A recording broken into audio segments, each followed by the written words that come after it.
आज आपण बनवणार आहोत तांदळाचे आणि मैद्याचे कडबोळे। त्यासाठी मी इथे 2 वाटी पाणी उकळून घ्यायला ठेवलेलं आहे। पाणी उकळल्यावर त्यामध्ये ओवा, जिरं, हळद, मिरची पावडर, चवीनुसार मीठ, तूप घेतलेलं आहे, याच्याऐवजी तेल सुद्धा घेऊ शकता। 1 वाटी मैदा, 1 वाटी तांदळाचं पीठ घेतलेलं आहे। उकळत्या पाण्यामध्ये छान मिक्स करून घ्यायचं आहे। गॅस बंद करायचा आहे, झाकण ठेवून एक 10 मिनिटं वाफ मुरून द्यायची आहे। 10 मिनिटानंतर एका परातीमध्ये काढून मॅशरने आधी पूर्ण वाफ काढून घ्यायची आहे आणि मग हाताला थोडंसं पाणी लावून पीठ छान मळून घ्यायचं आहे।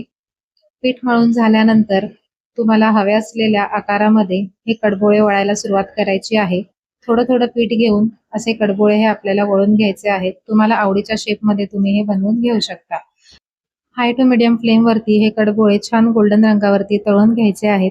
संपूर्ण माहितीचा व्हिडिओ YouTube चॅनलवर अपलोड केला आहे, तो बघण्यासाठी खाली दिलेल्या त्रिकोणावर क्लिक करा।